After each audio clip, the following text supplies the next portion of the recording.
কোথায় নিয়ে যাচ্ছেন ভাই? কি কি? বাসায় নিয়ে যাচ্ছে একটা বক্স কম্পিউটার আর একটা হাদির মৃত্যুর পরপর যা ঘটল তা আসলেই লজ্জার ইতিহাস।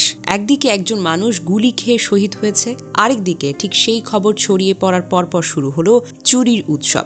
গতরাতে ডেইলি স্টার কার্যালয় থেকে কম্পিউটার, মনিটর, এমনকি আইসক্রিমের বক্স পর্যন্ত নিয়ে যায়। ভিডিওতে দেখা যায় হাসতে হাসতে মানুষ আইসক্রিম খাচ্ছে, একে অপরকে দেখিয়ে বলছে এগুলো হলো সরকারি মাল। বুক ফুলিয়ে মালামাল বের করে নিয়ে যাচ্ছে। এটা কি শোকের দৃশ্য নাকি লুটপাটের আনন্দ মিছিল? এই লোকগুলো কি জানে না হাদি ভাই কে ছিলেন, নাকি জানি বলি এমন করছে? হাদি ভাই তো জীবদ্দশায় স্পষ্ট করে বলেছেন, আমি প্রথম আলোর সামনে বিক্ষোভের পক্ষে না, প্রয়োজনে প্রথম আলোর বিকল্প আরো 10টি প্রথম আলো বানান। এই মানুষটা ধ্বংস চাইতেন না, তিনি গঠন চাইতেন। তিনি চেয়েছিলেন চিন্তা, বিকল্প, বুদ্ধি, লুটতরাজ নয়। কিন্তু আজ হাদি ভাইয়ের নাম ব্যবহার করে কম্পিউটার কাঁধে তুলে নেয়, মনিটর নিয়ে বের হয়, আর তারা বলে এগুলো সরকারি মাল। এই কাজগুলো কি হাদির আদর্শের ধারে কাছেও আছে?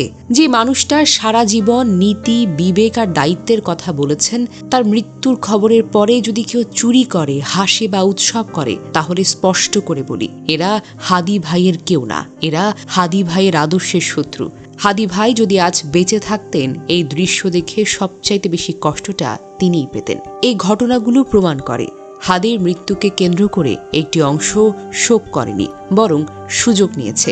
যেখানে থাকার কথা ছিল নীরবতা, শোক এবং আত্মসমালোচনা, সেখানে রয়েছে লুট, হাসি এবং উৎসব। জানা যায় শরীফ ওসমান বিন হাদি, আমাদের হাদি ভাই, 2024 সালে জুলাই গণ অভ্যুত্থানের সম্মুখ সারির অকুতোভয় যোদ্ধা, ইনকিলাব মঞ্চের মুখপাত্র এবং একজন সাহসী বক্তা। তিনি ছিলেন সেই স্বপ্নের প্রতীক যিনি ফ্যাসিবাদী শাসনের বিরুদ্ধে রাজপথে দাঁড়িয়ে লড়াই করেছেন। কিন্তু 12ই ডিসেম্বর 2025 ঢাকার পুরনো পল্টনে নির্বাচনী প্রচারণার সময় অজ্ঞাত দুর্বৃত্তদের গুলিতে গুরুতর আহত হন। সিঙ্গাপুরে চিকিৎসাধীন অবস্থায় 18ই ডিসেম্বর রাতে তিনি শাহাদাত বরণ করেন। তার মৃত্যুতে দেশ শোকে মুহ্যমান, রাষ্ট্রীয় শোক ঘোষণা করা হয়েছে। কিন্তু যা ঘটেছে তারপর তা হাদি ভাইয়ের আদর্শের সঙ্গে পুরোপুরি সাংঘর্ষিক। হাদি ভাইয়ের মৃত্যুর খবর ছড়িয়ে পড়তেই ঢাকায় উত্তাল বিক্ষোভ শুরু হয়েছে। কিন্তু এই শোকের মিছিল কোথায় গিয়ে থামল? প্রথম আলো এবং ডেইলি স্টারের অফিসে নির্লজ্জ হামলা, ভাঙচুর, অগ্নিসংযোগ এবং লুটপাটের মহা উৎসব। বিক্ষুব্ধ একটি অংশ অফিসে ঢুকে কম্পিউটার, মনিটর, চেয়ার টেবিল, আসবাবপত্র লুট করে নিয়ে গেছে।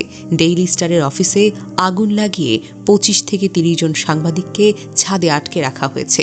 সেনাবাহিনী না এলে হয়তো কি যে হতো। প্রথম আলোর ভবন পুরোপুরি ধ্বংস।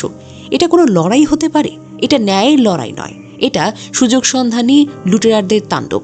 হাদি ভাইয়ের শাহাদাতের আমরা বিচার চাই, কিন্তু এভাবে দেশের স্বাধীন মিডিয়াকে ধ্বংস করে কখনোই নয়।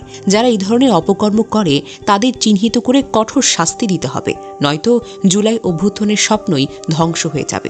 হাদি ভাই, আপনি অমর থাকুন। তার আদর্শ অনুসরণ করে আমরা বিকল্প গড়ে তুলি। ধ্বংস হতে পারে না, ধ্বংস নয়। শহীদ হাদির আত্মার শান্তি আমরা কামনা করি।